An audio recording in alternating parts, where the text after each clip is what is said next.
The 4th of July is a day for America and to be spent celebrating the independence of the country. So what better way to celebrate America than to talk about the greatest president in the country's history, Funny Valentine, the 23rd president of the United States of America. Yes, yes! Dirty diesel done cheap. This video will break down Funny Valentine in 4 different categories: his character, his goals and ideals, his influences, and Funny Valentine did nothing wrong.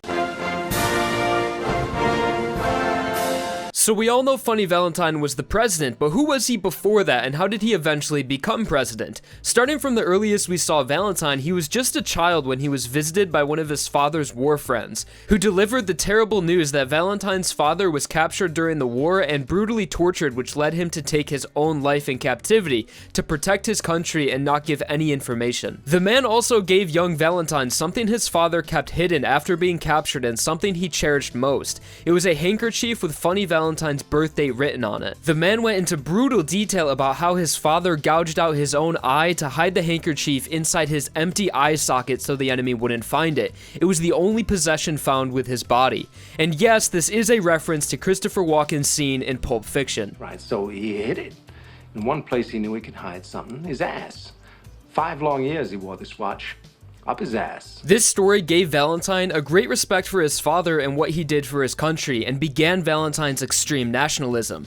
I believe the words that had the most impact on Valentine were, "Patriotism is the most beautiful virtue in this world. Risking one's life for pride in their country and thinking of it as an extension of protecting one's family is only a nobility of humanity." As Valentine grew up, he joined the army as soon as he was of age and fought in the American Civil War. He suffered a same fate as his father, being captured and tortured by the enemy, but managed to make it out alive with scars left on his back resembling the American flag. Also during the war was when Funny Valentine found his resolve. After being stranded in a desert with his entire platoon wiped out, he fell to the ground exhausted and dehydrated, expecting to die, but miraculously landed on a mummified heart that filled his body with life, restoring him from the brink of death and awakening his stand ability, dirty deeds done dirt cheap. Funny Valentine understood that this heart had great powers and it was only just one part of many other corpse parts scattered across America, and decided he needed to dedicate his life to collecting all of the corpse parts for his country's best interests. But in order to do this, he needed power, so after the war, Valentine decided to become a politician and used his charismatic attitude and patriotism to climb his way through the Senate and eventually to the presidency. And this is how Funny Valentine became Funny Valentine. Once Funny Valentine became president, he was finally able to use his power to pursue his goal and assemble the rest of the corpse parts, and he became the mastermind behind the 1890 Steel Ball Run Race conspiracy, a race across the country starting in San Diego and ending in New York, open to public participation with cash prizes to the winners. But the real meaning behind this race was for the participants to travel across the country and locate the holy corpse parts of the saint that traveled to the west centuries ago, and died having parts of his body scattered across the land from years and years of natural occurrences. Funny Valentine declared collecting this holy corpse his mission because of the powers it possessed. When the corpse parts are brought together, they have the power to misdirect misfortune, bringing nothing but success and prosperity to the one who possesses it, making for grim consequences if the corpse parts were to fall into the wrong hands. Funny Valentine's ideals are that it would be in his country's best interest to have the corpse parts assembled and stored underground below the country to bring success and good fortune to America forever, which is the job of a president for the most part: lead America to success and bring prosperity to the country. So for trying to achieve this goal, Funny Valentine is considered the villain of the 7th part of JoJo's Bizarre Adventure, Steel Ball Run. Or really, he could be the protagonist of the part depending on how you look at it. So in short, this is Funny Valentine's mission throughout Steel Ball Run, but what are his core ideals and what he believes is right? I like to think of Funny Valentine as being more of an idealism than a a single person. The idea that you must act in pursuit of the greater good and not worry about personal desires, and that greater good being America's success and to make the country great. But it just so happens that in the Steel Ball Run universe, in order to achieve this goal, Funny Valentine must obtain the Holy Corpse to make sure it's America that is the country misdirecting its misfortune around the world. But most importantly, the core of Valentinism is taking the napkin first. In chapter 61 of Steel Ball Run, Funny Valentine explains to Lucy Steele, disguised as his wife Scarlet, his philosophy of taking the napkin first. Valentine asks her, suppose that you were sitting at a table, the napkins are in front of you. Which napkin would you take? The one on your left or the one on your right? The correct answer is that it's determined by the one who took his or her napkin first. If the first one takes the napkin on their right, then there is no choice but for the others to take the right napkin, and same goes for the left. Everyone will take the napkin to their left because they have no other option. This is society. And this philosophy is a shockingly true analogy for how society functions. It's a basic concept, but on a large scale, it's undeniably true. People want direction and someone to follow. Seen by trends followed by the trendsetter, traditions followed by the ones who start a tradition.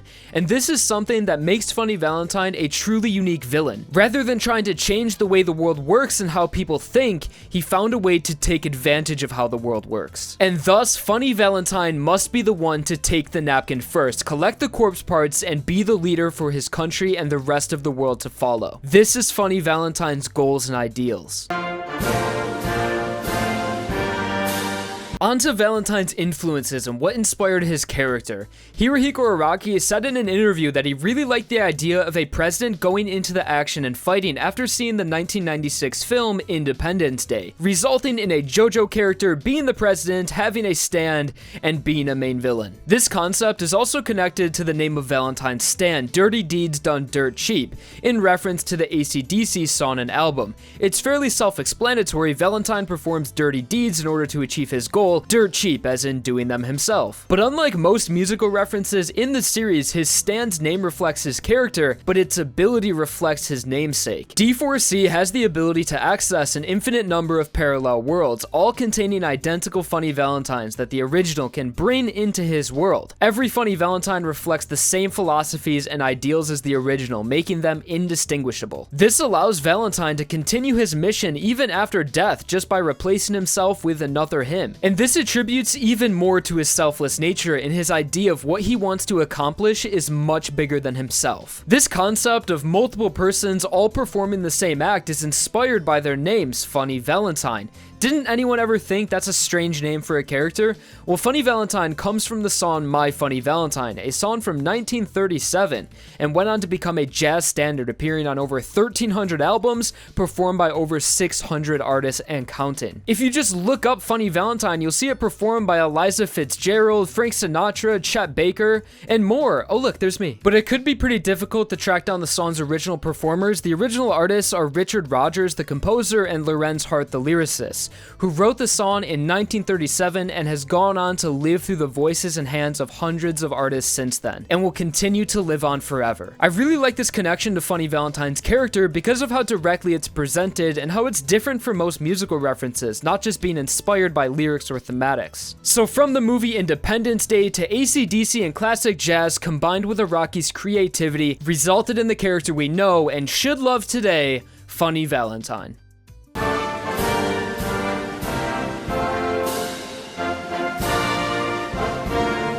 And now for our last category, Funny Valentine did nothing wrong. It's a common joke among the community claiming that although Valentine is considered a villain, he is objectively the more ethical and just character within the story. And they're not wrong, especially when comparing the protagonist and antagonist. We're supposed to be rooting for Johnny Joestar, a paraplegic who got shot in the spine due to his own arrogance and a bit of bad luck, and after learning about the corpse parts, wants to collect them for himself so he will be able to walk again. But later in the part, it's more so just to keep them away from Valentine because he doesn't like him. Undeniably a selfish goal, but it's Johnny and Valentine's conflicting ideals that make their characters a perfect match, creating a strong duality between the two in their selfish and selfless natures. So even though Funny Valentine was acting out of selfless intent to benefit his country and fulfilling his duty as a president, he still did a few things wrong, like murder, stealing, being involved in political corruption, and forcing himself upon a 15-year-old girl. Valentine is an extremely great character. He knows what it means to be a good person, so he knows that some of the things he does are wrong, but it forces us, the readers, to ask the question, is this character truly selfless and acting in pursuit of the greater good to benefit his fellow Americans, or are his beliefs nothing but a lie he has told himself over and over again, accepting it as truth, when in reality he fails to admit that what he is doing is for himself? For Funny Valentine to be known as the greatest president of all time and to be remembered as a hero, and for as long as he lives, be the superpower for the world to follow. You yourself can answer yes or no to these questions, but neither of those answers can be declared as absolute truths. Rather, it's left up to each individual to decide the man Funny Valentine was. And this is why I personally believe he is the greatest villain in the history of JoJo's Bizarre Adventure.